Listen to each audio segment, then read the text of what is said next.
ప్రభునందు ప్రియులైన మీకందరికీ యేసు క్రీస్తు ప్రభువారి నామములో శుభవందనాలు తెలియజేస్తూ ఉన్నాం. ఎడారిలో సెలయేర్లు అనే దిన ధ్యానము కొరకై స్వాగతం. మార్చి 30. ఇదిగో అగ్ని రాజబెట్టి అగ్ని కురవులను మీ చుట్టూ పెట్టుకుని వారలారా, మీ అగ్ని జ్వాలలో నడువుడి, రాజబెట్టిన అగ్ని కురవులలో నడువుడి. నా చేతి వలన ఇది మీకు కలుగుచున్నది, మీరు వేదన గలవారై పండుకొనెదరు. యెషయా గ్రంథం 50వ అధ్యాయం 11వ వచనం.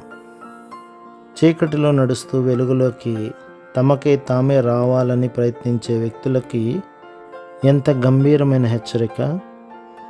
అగ్నిని రాజుపెట్టి కొరువులను తమ చుట్టూ పెట్టుకున్నట్టుగా వీళ్ళ గురించి వర్ణించబడింది. దీని అర్థం ఏమిటి? తమ చుట్టూ చీకటి ఉన్నప్పుడు దేవుని ఆశ్రయించకుండా తమకై తాము ఏదో మార్గాన్ని వెతుకులాడుతున్నారనే కదా దీని భావం. దేవుడి సహాయాన్ని త్రోసిపుచ్చి మనకు మనమే సహాయం చేసుకోవడమే ఈ వాక్యంలోని అర్థం.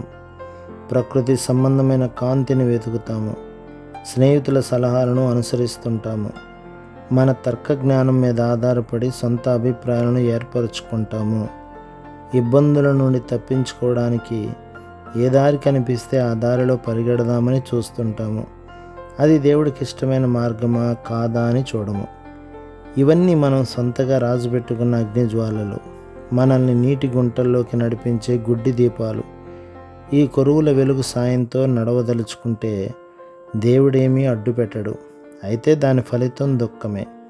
ప్రియులరా, దేవుడు నిర్దేశించిన సమయంలో నిర్దేశించిన విధానంలో తప్ప చీకటిలో నుండి బయటికి రావడానికి పెనుగులాడవద్దు. కష్టకాలాలకు ఓ ప్రయోజనం ఉంది. మన జీవితాలకు అత్యవసరమైన గుణపాఠాలు నేర్చుకోవడానికి అవి సంభవిస్తూ ఉంటాయి.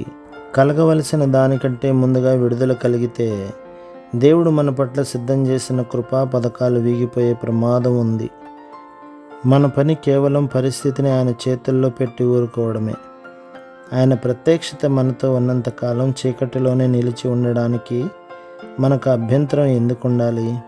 గుర్తించుకోండి, ప్రభువు లేకుండా వెలుగులో నడవడం కంటే ప్రభువుతో చీకట్లో ఉండటమే మేలు.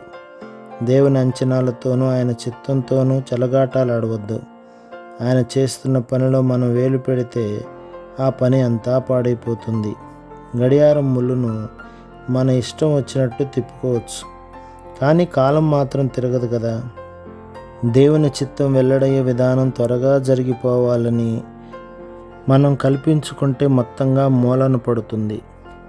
గులాబీ మొగ్గను చేతులతో తెరవచ్చు, కానీ పువ్వు వికసించదు సరికదా, వాడిపోతుంది. అంతా దేవునికి వదలండి, చేతులు ముడుచుకొని కూర్చోండి. ప్రభువా నీ చిత్తమే సిద్ధించునుగాక, నాదేమీ లేదు. ఆయన మార్గం. చల్లని నీడలు పరుచుకున్నాయి, ఆగి విశ్రమిద్దామంటే ప్రభు సాగమన్నాడు. ముందుకి సాగి అర్థంగాక ఆగి వెనక్కి చూశాను.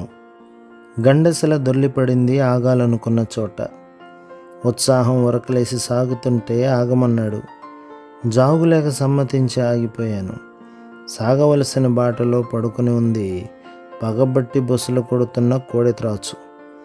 దైవాజ్ఞకి కారణాలు అడగనిక. నా దారి, నా గమ్యం నావి కావిక.